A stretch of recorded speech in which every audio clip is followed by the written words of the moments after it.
마음 다해 하나님을 찬양하겠습니다.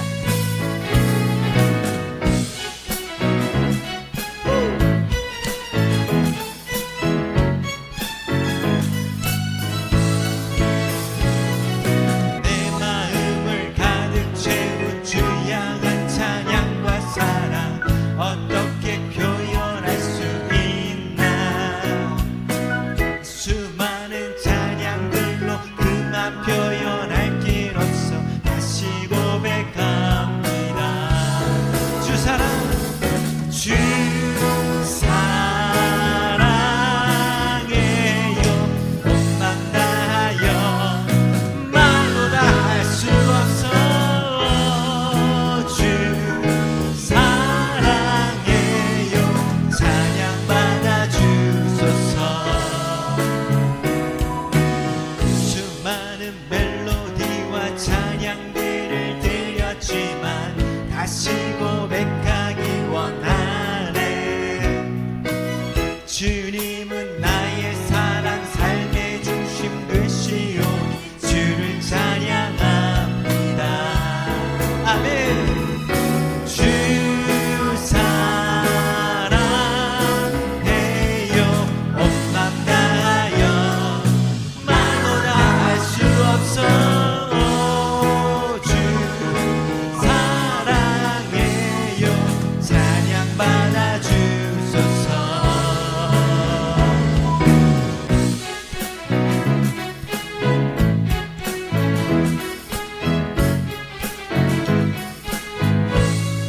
함께 박수할까요?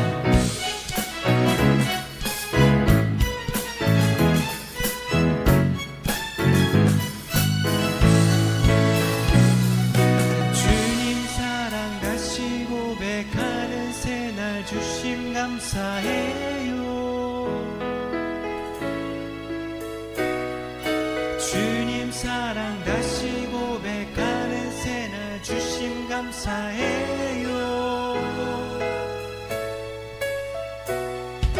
주님 사랑 다시 고백하는 찬양 주심 감사해요. 주님 사랑 다시 고백하는 찬양 주심 감사해요. 주 사랑해요. 온 맘 다하여 말로 다 할 수 없어. 주 사랑해요. 찬양 받아 주소서. 한 번 더 주 사랑 주 사랑해요. 온 맘 다하여 말로 다 할 수 없어. 주 사랑해요. 찬양 받아 주소서. 아멘.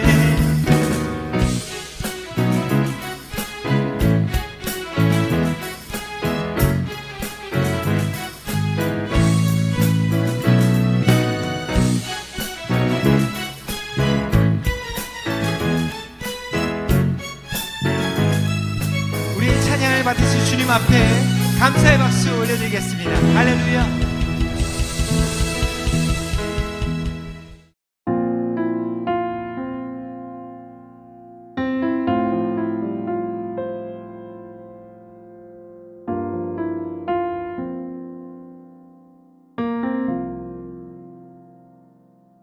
온 땅에 주인 되신 주님이 내 일을 하시며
우리에게 주신 말씀은 사무엘하 11장 1절부터 4절, 고린도전서 10장 12절 말씀입니다.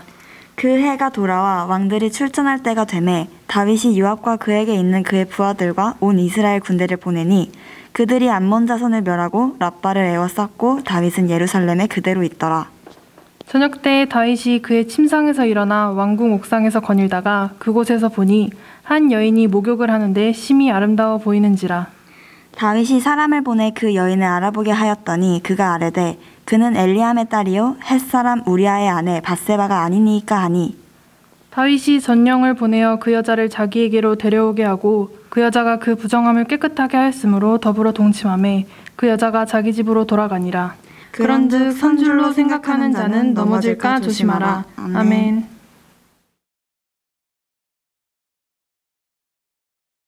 네, 제가 예전에 교회에서 고등부를 담당했을 때 머리를 반삭으로 밀었던 적이 있었습니다. 왜냐면 그때 우리 고등부 아이들과 약속을 했거든요. 이번 전도 집회에 친구들을 50명 이상 데리고 오면 내가 머리를 확 밀어버리겠다. 그랬더니 우리 고등부 아이들이 목사님 머리를 스님처럼 만들어버리겠다고 진짜로 50명 넘게 데리고 온 거예요. 그래서 군대 갔던 이후로 처음으로 제가 머리를 확 밀었습니다.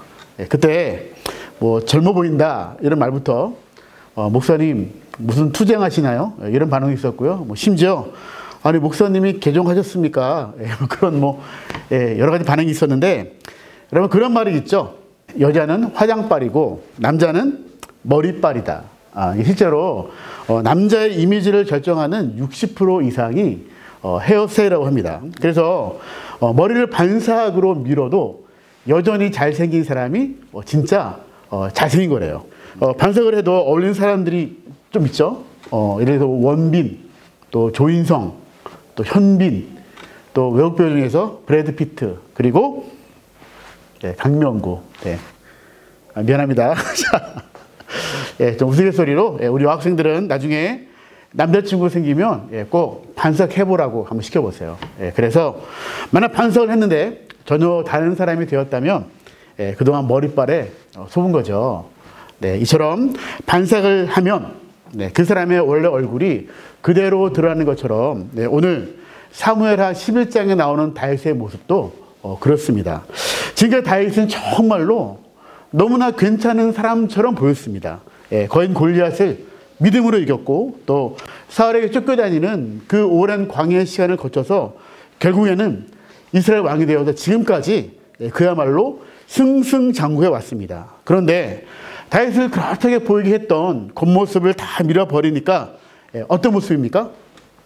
지금까지 우리가 알고 있던 다윗이 아니라 전혀 다른 다윗의 모습을 우리가 보게 되는데, 자, 오늘 말씀 우리 2절부터 우리 4절까지만 다시 한번 읽어보겠습니다.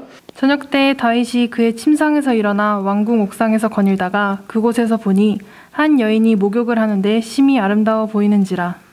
다윗이 사람을 보내 그 여인을 알아보게 하였더니 그가 아뢰되 그는 엘리암의 딸이요 햇사람 우리아의 아내 밧세바가 아니니이까 하니.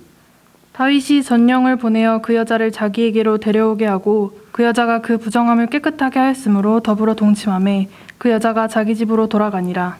자, 여기서 정말 우리는 너무나 충격적인 다윗의 모습을 보게 되죠. 무엇입니까? 자신의 충성스러운 부하의 아내 밧세바를 범하는 간음죄를 저지르게 됩니다. 또 나중에 보게 되면 그 죄를 은폐하기 위해서 그 남편인 우리아까지 죽이는 끔찍한 살인까지 저지르게 됩니다. 여러분 좀 이상하지 않습니까? 아니 지금까지 하나님 마음에 합한 사람이었던 다윗이 어떻게 이런 추악한 모습으로 변해버렸을까? 많이 좀 당황스럽지 않습니까? 그런데 성경이 이런 다윗의 모습을 그대로 보여주는 이유가 있습니다. 그것은 인간은 모두 별 수 없다는 것입니다. 겉으로는 정말 그렇게 보이지만 사회적 지위와 체면이라는 이 겉모습을 다 밀어버리게 되면 우리의 본 모습은 너무나 형편없는 죄인이라는 것입니다. 저렇게 죄로 인해서 완전히 넘어져 버린 다윗의 모습을 보게 되면 여러분 어떤 생각이 드나요? 만약에 사무엘하 11장의 다윗에게 여러분이 한마디를 던지자면 어떤 말 하겠습니까? 우리 예담아 자, 한마디, 다윗이 여기 있어. 그러면 한마디 하면. 이렇게, 말이 필요 없어. 이렇게, 한대 이렇게. 그래요. 아마 저 같으면 이렇게 할 것 같아요. 저 같았으면 다윗한테 손가락질 하겠죠. 야, 너, 다윗 그렇게 잘 나가더니, 그렇게 잘난 척 하더니, 야, 꼴 좋구나. 그렇게 얼마든지 우리가 돌을 던질 수 있겠지만, 먼저 우리 이 말씀 앞에서 정말 두려워야 됩니다. 지금까지 믿음과 승리의 사람으로 살아왔던 다윗도 저렇게 죄에 걸려 넘어졌다면 오늘 저 여러분 어떻게 되겠습니까? 이건 뭐 넘어질 정도가 아니라 완전히 자빠져서 밑바닥까지 떨어지지 않겠습니까? 우리가 사무엘하 11장을 묵상하면서 가슴에 꼭 새겨야 될 말씀이 있는데 이것이 아까 우리가 읽었던 고린도전서 10장 12절 말씀입니다. 자, 이 말씀도 한번 같이 한번 읽어보겠습니다. 그런즉 선줄로 생각하는 자는 넘어질까 조심하라. 아멘. 여러분 이게 아주 짧은 말씀이지만 정말 가슴에 깊이 박히는 말씀 아닙니까? 이 정도면 내가 믿음이 괜찮은 것 같지만 이 정도면 내가 괜찮은 사람처럼 생각되지만 아니다. 언제든지 죄에 넘어질 수 있다는 거예요. 언제든지 죄의 수렁에 빠져 죽어갈 가능성이 우리 모두에게는 있다는 것입니다. 그래서 제가 참 존경하는 분당 우리교회 이찬수 목사님께서 늘 하시는 말씀이 있습니다. 이분이 말씀하시기를 주변에 누가 넘어졌다. 오늘 다윗처럼 누가 성적으로 범죄했다는 소식을 듣게 되면 이찬수 목사님은 그 사람이 아니라 오히려 자기 자신에게 이렇게 꾸짖는다고 합니다. 야, 정신 차려. 다음은 네 차례야. 너도 얼마든지 저렇게 될 수 있어. 여러분 제가 이렇게 오늘 이 제목처럼 넘어질까 조심하라. 이런 설교를 하니까 여러분 저는 넘어지지 않을까요? 그럴까요? 그렇지 않습니다. 오히려 저 같은 목사나 괜찮아 보이는 사람이 더 쉽게 넘어질 수 있다는 것입니다. 그럼 여러분 정말 저를 믿지 말고 오히려 제가 넘어지지 않도록 여러분이 저를 위해서 기도해 주셔야 됩니다.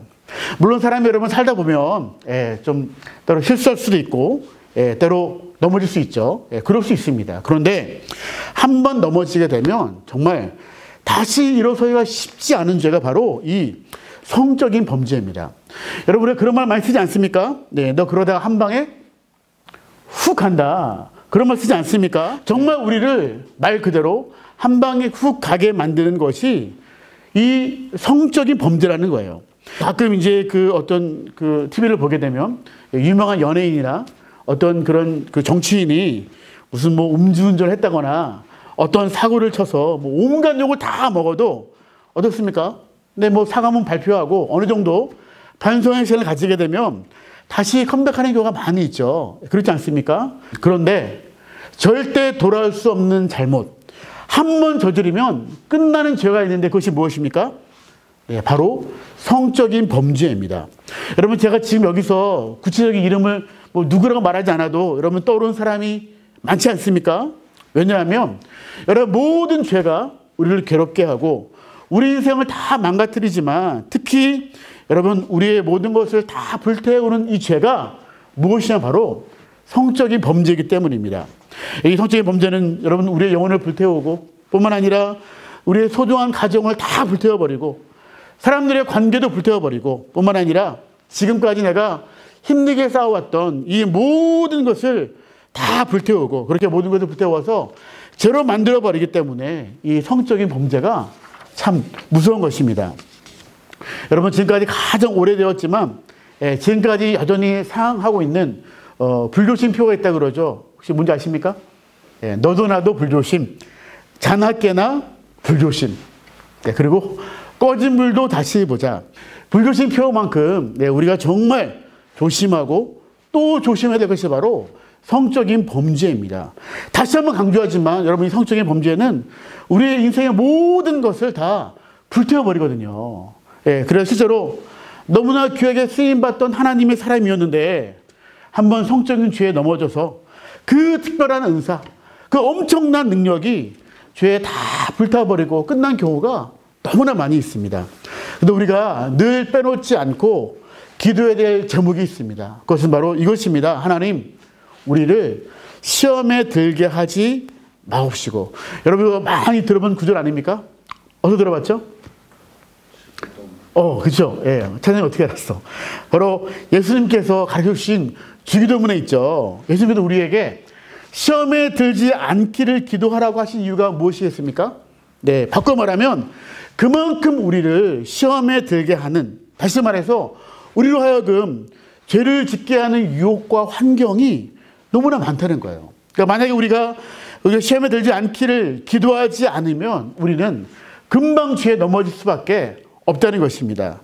그래서 저도 제가 매일 잠자리에 들기 전에 빼놓지 않고 하는 기도가 있습니다. 여러분, 제가 목사니까 하루의 마지막 기도를 북한 핵 문제 해결과 또 세계 평화를 위해서 기도할까요? 그렇지 않습니다. 제가 매일 잠자리 하는 기도는 바로 이것입니다. 하나님, 혹시라도 제가 눈이 뒤집혀서 옆에 있는 이 아내를 제가 배신하거나 아니면 우리 딸에게 부끄러운 아빠가 되지 않게 해주시길 원합니다. 행위라도 제가 범죄함으로 하나님이 이름을 욕되게 하는 그런 목사가 되지 않도록 열악한 저를 꽉 붙잡아 달라고 정말 매일매일 제가 기도합니다. 왜냐하면 여러분, 다이어트 넘어졌는데 저 같은 사람이 별 수 있겠습니까? 사랑하는 여러분, 오늘부터 이 기도를 우리가 매일 빼놓지 않고 들었으면 좋겠습니다. 하나님, 우리를 어떻게 기도하라고요? 시험에 들게 하지 마옵시고 우리가 죄에 넘어지지 않도록 하나님의 은혜로 우리를 꼭 붙잡아 주시고, 특별히 성적인 이 죄가 우리 인생을 불태우지 않도록 우리를 유혹받을 만한 자리, 어떤 그런 죄악된 환경으로부터 우리를 지켜주시고 막아주시옵소서. 이 기도를 통해서 우리가 죄에 불타버리는 그런 인생이 아니라 하나님을 위해서 거룩한 불꽃을 일으키는 존재 인생이 다 되기를 주의 이름으로 축복합니다. 이제 말씀을 마무리하겠습니다. 아마 이 영상이 나갈 때쯤에는 아마 수능이 다 끝났겠죠. 아마 지난주에 수능이 아마 끝났을 텐데 정말 기도합니다. 그동안 열심히 달려온 우리 고3들 준비한 만큼 좋은 결과 얻어서 여러분이 원하는 대학에 들어가기를 제가 또 간절히 기도하고 축복합니다. 그런데 물어볼까요? 정말 여러분이 대학만 들어가면 고생이 끝나고 행복이 시작일까요? 다 그럴 것 같죠? 근데 제가 사실 매년 우리 학교 졸업식마다 제가 너무 감사한 마음이지만 한편으로는 마음이 굉장히 무겁습니다. 왜 그럴까요? 왜냐하면 여러분, 대학 가면 정말 여러분이 감당할 수 없는 엄청난 유혹과 죄의 파도가 몰아치거든요. 여러분, 예를 들어서 비가 막 이렇게 그냥 이렇게 오늘처럼 이렇게 내린 정도가 아니라 억수같이 막 퍼부으면 여러분, 우산이 있어도 여러분 소용이 있을까요? 그런 적 있죠. 비가 너무 이렇게 쏟아붓게 되면 우산을 받쳐들어도 결국 온몸이 다 비에 젖게 되죠. 마찬가지로 여러분이 앞으로 살아갈 세상이 그렇다는 거예요. 여러분, 실제로 믿음이 조금 있다는 친구들도 여러분 대학에 들어가는 순간 그냥 죄에 휩쓸려서 죄에 다 젖게 되는 경우를 제가 너무나 많이 봤거든요. 술에 넘어지고, 그리고 방탕한 대학 문화에 다 넘어지고, 특히 성적인 유혹과 타락에 결국 넘어지게 되고, 여러분, 그렇게 자기 믿음을 지키기가 너무나 힘들 정도로 악하고 음란한 문화가 가득한 것이 바로 이 시대이기 때문입니다. 사랑하는 여러분, 여러분이 아무리 좋은 대학 들어가도 여러분이 깨끗하지 않은 그릇이라면 하나님이 여러분을 사용하지 않습니다. 그러므로 수능이 끝났지만 우리가 고3들을 위해서 더 간절한 마음을 가지고 기도할 제목이 바로 이것입니다. 그것은 바로 거룩입니다. 왜냐하면 하나님을 사용하시는 사람의 첫 번째 조건은 학벌이나 스펙이 아니라 무엇입니까? 바로 거룩이기 때문입니다.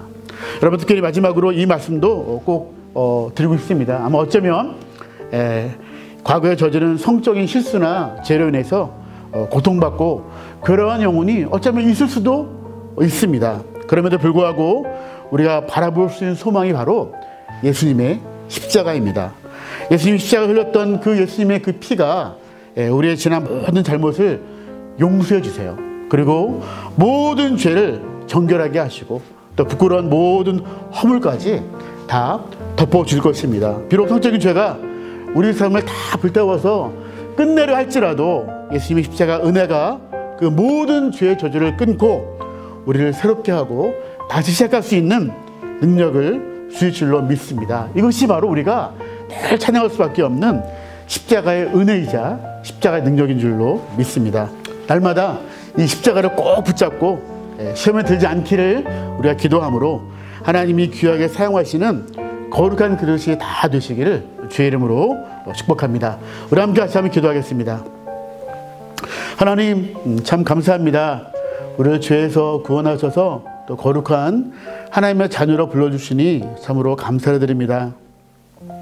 하나님께서 우리를 거룩한 자로 부르셨는데 여전히 우리가 하나님의 거룩하심을 갈망하기보다 악하고 음란한 세상을 향해 달려가는 우리의 모습을 고백하며 회개합니다. 하나님 참으로 그렇습니다. 오늘 다윗처럼 우리도 하나님의 은혜로 붙잡아주지 아니하신다면 한순간도 설 수 없는 연약한 죄인임을 고백합니다. 우리가 기도하오니 우리를 시험 들지 않게 우리를 붙잡아 주시옵소서. 하나님 악한 세상으로부터 음란한 문화로부터 우리를 지켜 보호해 주시고 특별히 유혹받을 만한 죄와 환경에 가지 않도록 우리를 거룩하게 구별시켜 주시옵소서. 하나님 정말 쓰시는 그릇은 거룩한 그릇, 깨끗한 그릇인데 우리 기도합니다. 우리 사랑하는 백의 모든 영혼들을 하나님께서 거룩하게 지키시고 하나님께서 구별하실 것을 믿사오며 이제는 우리 주 예수 그리스도의 은혜와 하나님 아버지의 크신 사랑하심과 성령님의 함께하심이 하나님의 은혜가 아니고서는 제가 한순간도 설 수 없음을 고백합니다. 우리를 시험 들지 않게 지키셔서 하나님 아버지 하나님이 존귀하게 쓰시는 하나님의 거룩한 사람으로 살게 하여 주시옵소서. 이 간절한 기도로 함께 예배하는 우리 병의 모든 사랑하는 학생들 또 선생님들 우리 부모님들 위해까지 지금부터 영원토록 함께 있을지어다. 아멘.